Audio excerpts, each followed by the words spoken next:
എൻ്റെ ബക്കറ്റ് ലിസ്റ്റിൽ 2 ഇയേഴ്സായിട്ട് പെൻഡിങ് ആയി കിടന്ന ഒരു സാധനം വാങ്ങിക്കാൻ വേണ്ടിയിട്ടാണ് കേട്ടോ ഇന്ന് ഞാനോ റിജയും കൂടെ പോകുന്നത്.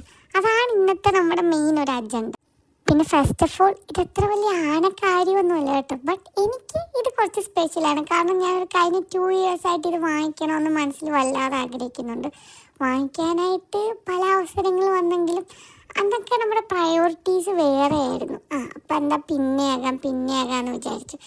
ബട്ട് ഫൈനലി ഞാൻ ഉറപ്പിച്ചു, ഇതാണ് ടൈം. മറ്റാരുമല്ല, ഈ ഒരു ബൂട്ട്സ് ആണ് കേട്ടോ.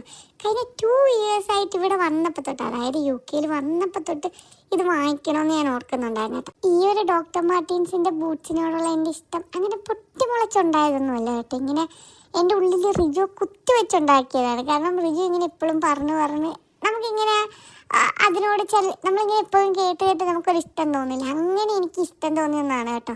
വന്ന ടൈമിൽ വിലയും കൂലിയൊന്നും ഇല്ലാത്തതുകൊണ്ടും പിന്നെ സാമ്പത്തിക മാന്ദ്യം മൂലം പിന്നെയാകാമെന്നും പറഞ്ഞ് നീട്ടി വെച്ചിരിക്കുകയായിരുന്നു. റിജു എന്നോട് ഇടയ്ക്ക് ഇങ്ങനെ ബർത്ത്ഡേയോ അല്ലെ എന്തെങ്കിലുമൊക്കെ വരുമ്പം റിജു വാങ്ങിത്തരാമെന്ന് പല പ്രാവശ്യം പറഞ്ഞിട്ടുണ്ടായിരുന്നു കേട്ടോ. ബട്ട് എൻ്റെ മനസ്സിൽ ഇത് ഞാൻ തന്നെ വാങ്ങണമെന്നുള്ള ഒരു സാധനം ഉണ്ടായിരുന്നു. എന്തായാലും ഫൈനലി ഞാനത് വാങ്ങിച്ചു കേട്ടോ.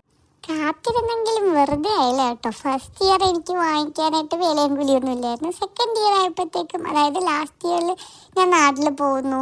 അപ്പോൾ എൻ്റെ പ്രയോറിറ്റീസൊക്കെ വേറെ ആയിരുന്നു. അതുകൊണ്ട് ഞാൻ എന്നാൽ നെക്സ്റ്റ് ഇയറിലോട്ട് വാങ്ങിക്കാമെന്ന് പറഞ്ഞ് മാറ്റി വെച്ചു. പിന്നെ റിജു ഇടയ്ക്ക് പറയാറുണ്ട്, കാത്തിരിക്കും തോറും മധുരം കൂടും. അത് സത്യം കേട്ടോ. നമ്മളിങ്ങനെ കുറേ നാൾ കാത്തിരുന്ന അതൊരു കുഞ്ഞു സാധനമാണെങ്കിൽ പോലും അത് വാങ്ങിക്കുമ്പോഴേ നമ്മുടെ മനസ്സിൽ കിട്ടുന്ന ഒരു സന്തോഷം ഉണ്ടല്ലോ, അത് പറഞ്ഞറിയിക്കാൻ, അത് അനുഭവിച്ചവർക്ക് അത് മനസ്സിലാകും കേട്ടോ.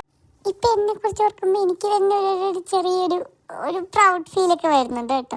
അപ്പം നിങ്ങളുടെ ബക്കറ്റ് ലിസ്റ്റിലുള്ള അത് എക്സ്പെൻസീവ് ആയാലും എക്സ്പെൻസീവ് അല്ലാത്തതാണേലും അതെല്ലാം വാങ്ങിക്കാൻ പറ്റിയിട്ട് ഇപ്പം കുറേ ടൈം എടുക്കുന്നു, എനിക്കത് വാങ്ങിക്കാൻ പറ്റുന്നില്ല. അതങ്ങനെയൊന്നും ഓർത്ത് വിഷമിക്കലും, കാത്തിരിക്കും തോറും മധുരം കൂടും.